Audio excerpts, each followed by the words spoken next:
Alrighty, let's do this. This is my view of my morning walk. Yesterday I showed you a bit my view because I do want to take you a bit with me, right? On my morning walks. Yep.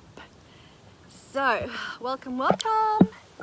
Gerda here, of course, clinical psychologist and your private practice success business coach and mentor. Coming to you on the morning run, as I said, and I hope the internet plays ball because it has been very up and down of the last week or so. So we'll do our best to stay connected.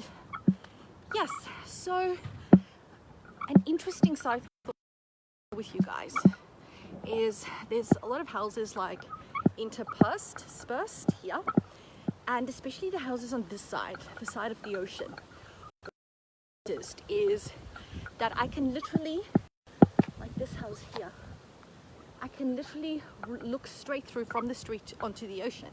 Like even the front doors have windows on it, which allows you to see through the front door, through the house, and it's just like windows at the end, like in the back, and then you see the ocean. And I think, like, on the one hand I think like, wow, that's really cool, but on the other hand I think, hell no, I don't want people to see into my house, my crazy household of kids. I don't want glass on my front door. I want nobody to see into my house, but that's just me. Anyway, so the topic of today is, what is the topic of today? It doesn't tell me here. I should know that. How to find the growth in your challenges, right? And let's start at the start. So of course, I ran down all this way, went down to China Beach, and I did 15 minutes of interval training, like my own little setup, right? And normally I do 2 rounds of exercises, and I do 12 sets. So there's like 1, 2, 3, 4, 5 types of exercises that I do, and then with each exercise I do 12 of them, and I do that twice. This morning though, I did 16 sets. So there was 16 reps in a set. That's the real gym language here. 16 reps in each exercise, and I did 3 rounds. So I really pushed myself, and especially my glutes, the butt, and my hammies, and all of those really got to work out. And when I was done, I started walking on the way back, and I thought, oh God, are you really gonna struggle to do the hill? And I've spoken to you guys about the hill that keeps on giving, right? It's like, it's so bad, but it's so good. And I thought, you're really gonna struggle today because you're already sore now. And I went and I started the hill, and as I was doing it, I noticed something very interesting. And that is that I was actually doing better than I normally would. I was taking big strides. There was rhythm in it. It was consistent. I did develop a stitch though, right?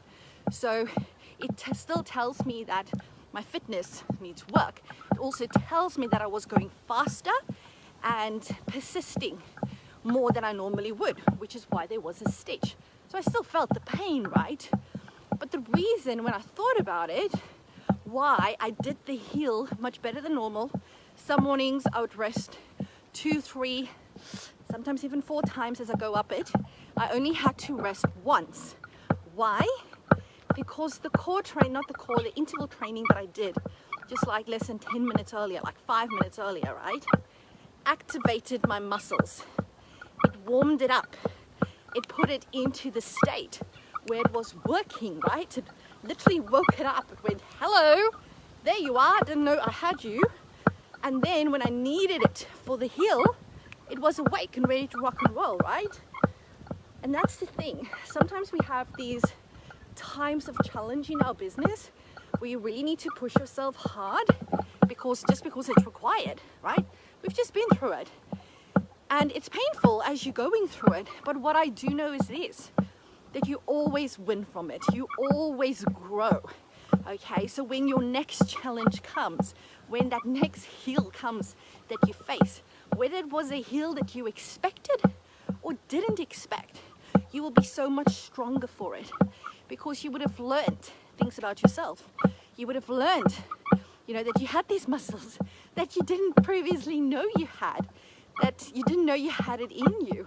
So I really want you to reflect on, what have you learned about yourself over the last 2 to 3 months? Stuff that maybe you didn't know you had in you. Things that you've done that you're really proud of, right? Because you really want to know, what is that? Because I want you to claim it for yourself. So that when the next challenge comes, the next problem in your business, doesn't matter how big or how small, that you can remind yourself, hang on, I'm actually really freaking good at this, because this is what I had to do last time. Maybe problem solving, being really creative, thinking outside the box, maybe leading your team, maybe really knowing how to delegate when times are tough, knowing how to identify strengths in your team and weaknesses, right? Doesn't matter, it can be anything, but it's really important. As I won't say that we're nearing the end of it. I think we're still in the thick of the COVID-19 challenges, but I think it's going to be upwards from here. Upwards if we look back and we go, what did I do well? What's those strengths that I didn't know I had? And let's make sure that I own those, that I remind myself regularly that I have them, so that I can utilize them. So important. So important. And then the thing that happens, just like for me, when I realized, okay, my body, my legs can do this hill, but the fitness needs work, then I can go, all right, need to work on the fitness, right? Life is a learning. And I think when you expect your practice, any type of business, your relationships, life in general, to just be hunky-dory every day and every week and every month and every year, then you're just setting yourself up for disappointment and ultimately unhappiness, right? It's so important for us, especially as practice owners, as business owners, to realize that there's always going to be another challenge, and you need to learn to embrace the challenge. You need to start believing in you. That's why you need to open up your eyes for what it is that you're good at. You need to start believing that, okay, you know what, maybe this problem hasn't occurred before, but I know I can problem solve. And I can tell you guys, having a belief in yourself that you can problem solve is, I don't know, it's a thing that helps me sleep at night. I have an absolute underlying inherent belief that I can problem solve almost everything. Okay, I can't problem solve cancer and stuff like that, but I'm talking about business issues here, right?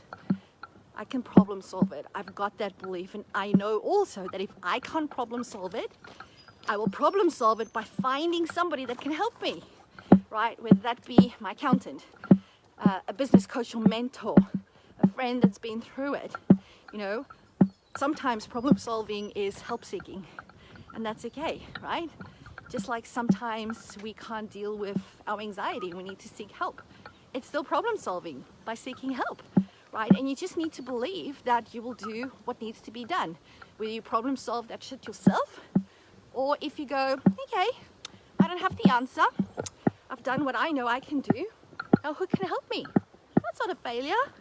That's being freaking clever, right? That's being freaking clever. And if you decide right now, today, it doesn't matter what comes across your way, that you will problem solve it, or you will ask for help, then stop worrying. Stop worrying and start enjoying this marvelous, fantastic journey of building your very own ultimate private practice. So I'm going to leave you with that as I enter the next estate on the way home. It is Tuesday today. I've got actually lots of commitments today. I've got my Ignite Your Practice Q&A at 11. I need to speak to my PA at some point, either before or after that. I have Next Level Mastermind We're having a behind the scenes session today at 1, I believe. I'm speaking to Dwayne from Source Health at 2. And then I've got lots of stuff on my to-do list. Last night I started writing up all the birthday bonanza offers. So I started going through all my stuff and thought, what can I give away this year as part of my birthday bonanza? And I've written up 4 or 5 posts, which will go up during the day, having to make decisions. How many do I give away, etc., etc. How's it going to work? How do people qualify? All of that type of stuff, which is actually so much fun. But I have, I think 7, 8, 9, 10, 12, I think there's like 14 or 15 offers during the course of the day, starting at 7 a.m. on Friday, which is my birthday, the 22nd of May, and the last one is at 10 p.m. So every hour on the hour, giving stuff away, either for free or at 50% discount. But there's limited offers, so if you're not in my Facebook group and you are a private practice owner, search for Private Practice Success for Allied Health Professionals. Answer the 3 questions. Unless you answer it, I will just decline your request for membership. Okay, and I'll let you in, and that will mean that you will have first dibs to get some of those amazing gifts that I'm giving away on Friday. All right, I'm gonna leave you to it. Have an amazing day, and remember, as always, all you need to do is say yes to your very own ultimate level 5 private practice. Bye for now.